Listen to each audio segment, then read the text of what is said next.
and pensions will come to order. I note that a quorum is present. Without objection, the chair is authorized to call a recess at any time. Thank you to my fellow subcommittee members for coming together to examine the National Labor Relations Board under the leadership of Chairman Lauren McFerrin, who President Biden recently renominated to the board. Thank you to the witnesses for joining us as well, and I look forward to your testimony. Chairman McFerrin assumed leadership of the NLRB the very day that President Biden took office. Under her watch, the NLRB has undergone a shocking transformation. Once a fair and balanced arbiter of labor law consistent with the National Labor Relations Act, or the NLRA, the NLRB has become the action arm for big labor. But big labor bias is a losing strategy for the country. Big labor bias is harmful to companies, employees, and ultimately consumers. After 3 years of this NLRB's decision-making, the typical American worker is far worse off. Real wages are decreasing, and workers' paychecks are stretched more than ever. Average workers' prospects for realizing the American dream of homeownership are disappearing. Workers watched President Biden promise to make sure the economy works for everyone in his State of the Union address back in March, but Bidenomics only seems to work for unions and union bosses. The American working class knows that unions are a tired, outdated remnant of yesteryear.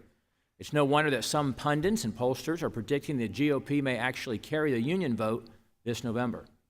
That's because workers' lives are worse off after 3 years of President Biden. The last thing they need is for their paycheck to be docked by a union that doesn't represent their interests. In fact, 94% of workers didn't vote for their current union representation, and recent NLRB board decisions could drive that number even higher. Today, we will discuss a few of the board's key decisions that have led to the place where we are today. The Lion Elastomers LLC 2 decision expanded protections for union-backed workplace harassment, further eroding trust and cohesion between employees and employers. Under the new standard, it's harder for employers to discipline workers who act inappropriately while engaging in union activity, even if that same behavior in another workplace setting would have consequences.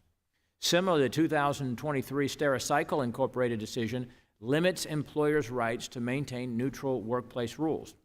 The decision's interpretation of Section 7 of the NLRA hampers employers' ability to protect their business and maintain order. The NLRB has made significant strides towards undermining fair union elections. In November 2022, the NLRB proposed rescinding a Trump-era rule that ensured transparency and fairness in union elections. Among other things, it allowed for the release of vote tallies rather than impounding ballots during litigation over blocking charges. Perhaps the most troubling is the 2023 CMEX Construction Materials Specific Division, which fundamentally alters the union recognition process. It permits unions to demand recognition from employers based on a claim of majority support, thereby bypassing the secret ballot election process.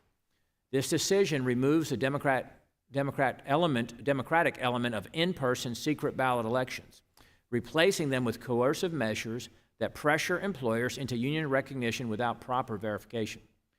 Under Chairman McFerrin's leadership, the board has engaged in gross mismanagement in the conduct of mail ballot elections, according to an October 2023 report from the NLRB Inspector General.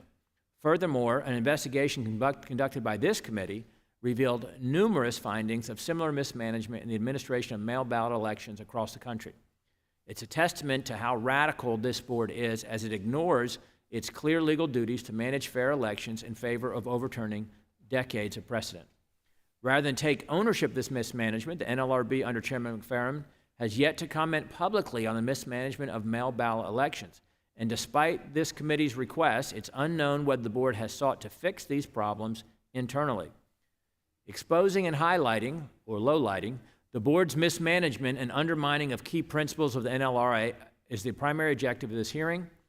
It also raises the question of whether Chairman McFerrin should be renominated, a question the Senate should answer by holding a confirmation hearing. Thank you, and I yield to the ranking member for his opening statement. Thank you, Mr. Chairman. As I have repeated many times, as many of you know, I was a small business owner